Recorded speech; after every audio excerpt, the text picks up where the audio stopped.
가나, 뭐 가버나움, 베세다,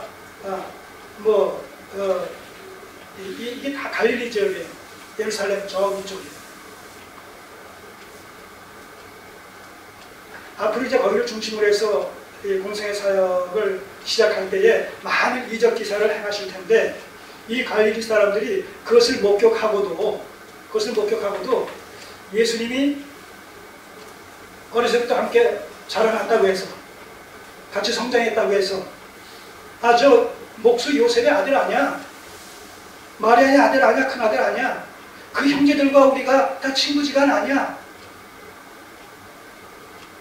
그 마리아의 딸들이 우리의 아내요, 우리의 그 딸들이 저들의 며느리요, 이런 그 관계가 맺어져 지금 가운데서 그렇게 자라났기 때문에 예수께서 그런 이적과 기사를 행하신다 성실지라도 그것을 대수롭게 여겼다는 것이죠. 별것 아니냐? 왜 그렇잖아요. 좀 가려져 있으면 그런 것들이 더 신비하게 보이지만, 다 노출이 되게 되면 상대방과 나를 동일시 여기고자 하는 그런 어떤 심사가 발동됨으로 말미암아 그의 특별함이 상당 부분 감춰지게 되어 있지 않습니까?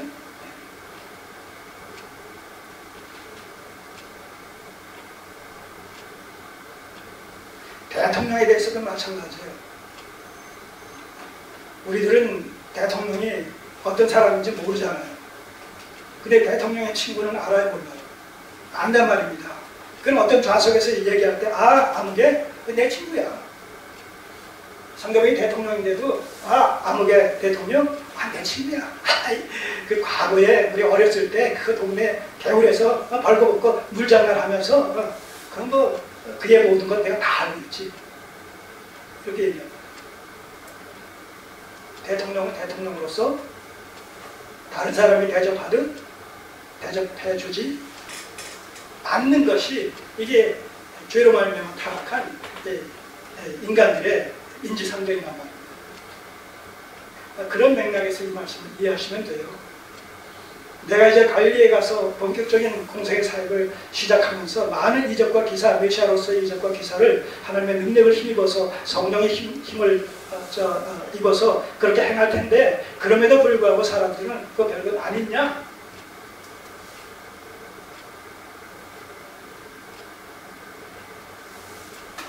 과소평가한다는 것이죠. 그리고 오히려 핍박하고 오히려 잡아 죽이려고 한다는 것이죠. 실제가 그랬습니다. 자, 여기 손을 잠깐 넣으시고 마태복음 11장을 한번 보세요.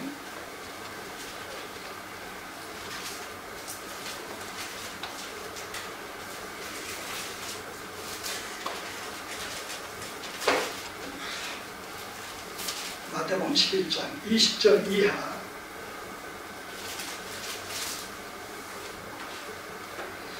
예수께서 권능을 가장 많이 베푸신 고울들이 회개치 아니하므로 그때에 책망하시되 화가 있을진저 고라시나 화가 있을진저 벳세다야. 자, 우리 주님께서 어느 지역보다도, 어느 마을과 동네에서보다도 많은 이적과 기사를 행하신 지역이 어디냐? 고라신과 벳세다라는 거예요. 이 고라신과 벳세다가 어디냐? 바로 갈릴리 지역이에요. 갈릴리에 속해 있는 동네란 말입니다. 너희에게 행한 모든 권능을 두로와 시돈에서 행하였다면, 이거 이방을 얘기하는 거예요. 이방 나라. 두로와 시돈에서 행하였다면 저희가 벌써 베옷을 입고 제에 앉아 회개하였으리라. 내가 너희에게 이르노니 심판날의 두로와 시돈이 너희보다 견디기 쉬우리라. 가버나움아, 이 가버나움이 갈릴리의 마을 이름이고, 지금 이 왕의 신하가 거처하고 있는 곳이 여기란 말입니다. 가버나움아, 네가 하늘까지 높아지겠느냐? 음부에까지 낮아지리라. 네게서 행한 모든 권능을 소돔에서 행하였더라면 그 성이 오늘날까지 있었으리라. 내가 너에게 이르노니 심판날의 소돔 땅이 너보다, 가버나움보다 견디기 쉬우리라 하시니라. 그러니까 얼마나 이들이 완악했고 그리스도를 외면했고 오히려 적극적으로 핍박을 했는지를 우리가 충분히 미루어 짐작을 할 수가 있지 않겠습니까? 자, 이런 것을 내다보시면서 이 말씀을 지금 갈릴리로 가시는 가운데 이 앞으로의 그 향후를 내다보시는 가운데 이런 말씀을 하셨다는 것이죠. 그러니까 예언적인 성격을 띈 말씀이 되는 것이죠. 다시 요한복음으로 돌아오셔서 선지자가 고향에서는 높임을 받지 못한다 하시고 갈릴리에 이르시네. 갈릴리인들이 그를 영접하니. 자, 이렇게 말씀하셨는데 정작 갈릴리에 들어갔을 때 사람들이 영접했다는 얘기는 일부 사람들이 지금 환대를 했다는 것을 얘기하는데, 근데 그 일부 사람들이 누구냐? 이는 자기들도 명절에 갔다가 예수께서 명절 중 예루살렘에서 하신 모든 일을 보았음이더라. 네. 주님께서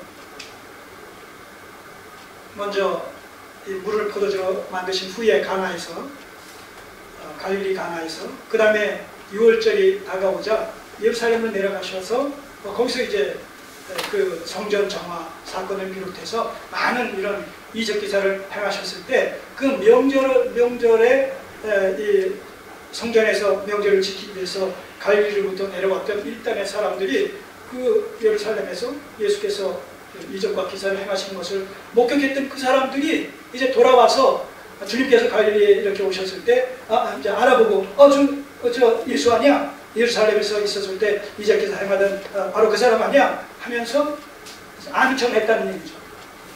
여기서 지금 영접했다 하는 얘기는 예수님을 믿고 구원받았다 그런 그 단계까지의 의미를 여기 담고 있는 것은 아닙니다. 아는 척을 했다는 얘기예요.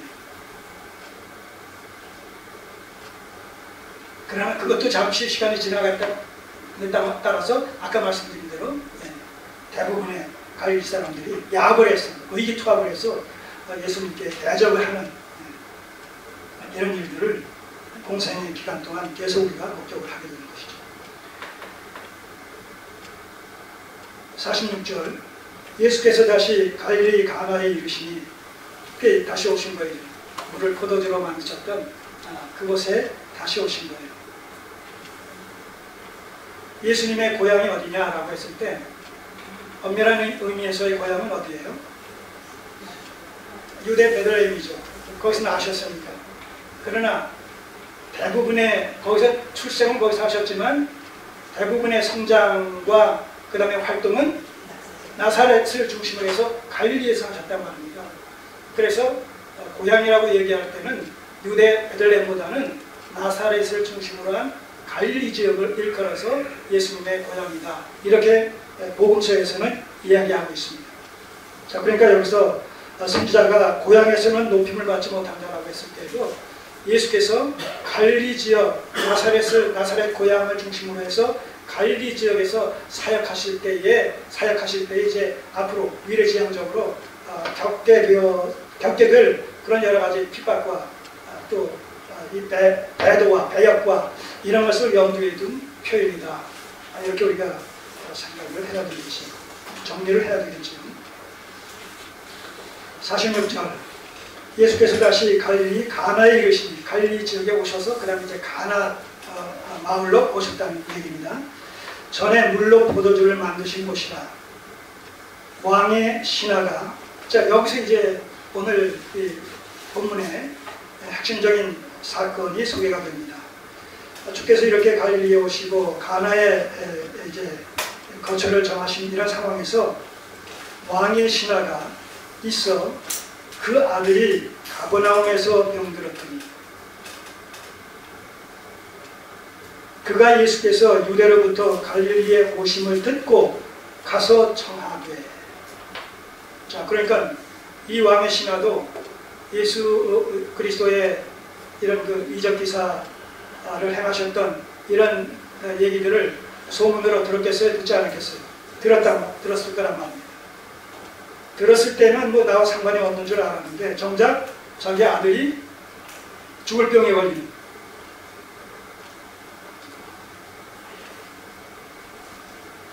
의학적으로는 도저히 생사가 불투명한 이런 상황 속에서 무엇은 안 해봤겠어요? 이제 죽을 날만 기다릴 수밖에 없는 이런 그 사경을 하면은 이 아들의 처지를 주께서 오셨다는 소식을 들었을 때 가만히 있을 수가 없는 것이죠. 그래서 가버나움에서 가나까지 100리길을 갖다가 내려와서 예수님을 만나 뵙고 이제 청합니다. 청합에 내려오셔서 내 아들의 병을 고쳐주소서 하니 저가 거의 죽게 되었습니다. 자, 그러니까 적어도 이 왕의 신하가 예수님을 찾아왔을 때는 나름대로 소문도 들었지만 그것이 또 결정적인 하나의 동인으로 작용을 했겠지만 이 예수님을 만나면 예수께서 도와주신다면 내 아들의 병이 나을 것이다 라는 그런 그 믿음이 있어서 찾아왔겠어요? 믿자의 본전이다 하면서 찾아왔겠어요? 믿자의 본전이라기보다는 그런 나름대로의 한 가닥 신락 같은 희망, 믿음을 가지고 왔겠지요. 왜냐하면 소문은 들었으니까 그런 그 이적 기사를 행하시는 분이라면, 그런 하나님의 능력을 입은 분이라면, 하나님의 능력을 입지 않고서는 그런 일을 할 수 없을진데 그런 일을 할 수 있는 분이라면 내 아들의 병도 고쳐줄 수 있지 않겠느냐 라는 나름대로의 그런 그 희망을 가지고 또 나름대로의 연약한 믿음을 가지고 찾아온 것이죠. 내 아들의 병을 고쳐주소서 하니 저가 거의 죽게 되었습니다. 48절. 자, 그러면 이 말씀을 들었으면 그 말씀에 대해서 가타부타 답변을 하셔야 되지 않겠어요? 정황상, 스토리의 전개상. 근데 여기서 주님께서의 반응은 동문서답하듯이 반응을 하시는 거예요. 48절. 예수께서 가라사대, 자, 예수께서 말씀하시되, 예수께서 응답하시되, 뭐 이렇게 표현을 우리가 해도 괜찮겠죠?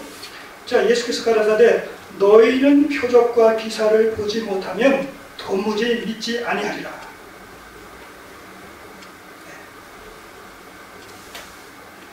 이게 그 당시 갈릴리 사람들뿐만 아니라 유대에서도 마찬가지 예수 그리스도의 이적과 기사를 목격한 사람들의 대부분의 반응이 이랬었다는 거예요. 우리가 여기 손을 넣으시고 지난번에 살펴봤지만 그 6장을 한번 보세요. 6장 26절을 한번 보시면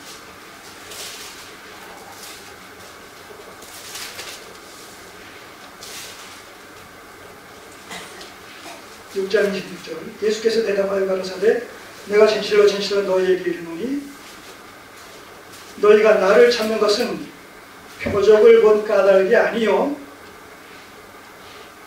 떡을 먹고 배부른 까닭이로다. 자, 오병이어 같은 그런 이적 기사를 행하시니까 사람들이 자, 예수님을 쫓아다니면 적어도 이 빵 문제는 해결되겠구나, 먹는 문제는 해결되겠구나, 그러면서 예수님을 쫓는 거예요. 그러니까 여기서 나를 찾는 것은 표적을 본 까닭이 아니요 라고 하는 것은 그 이적 기사 속에 담긴 그 본래의 의미, 이게 표적이죠. 이럴 때 우리가 표적이라고 얘기하는 것이거든요. 다시 말해서 그런 이적 기사를 행하시는 것을 보니까 이분이야말로 구약에 약속되어진 메시아, 그분이 오신 것이다, 그분이시다. 그래서 그 예수님을 메시아라고 믿음으로 말미암아 구원을 받고 이제 생명을, 영생을 얻는, 바로 얻게 하시려는 이것이 주님의 그 표적을, 이적 기사를 행하시는 본래적인 목적인데, 그 목적을 위해서 방편적으로, 수단과 방편으로 이적 기사를 행하시는 것입니다.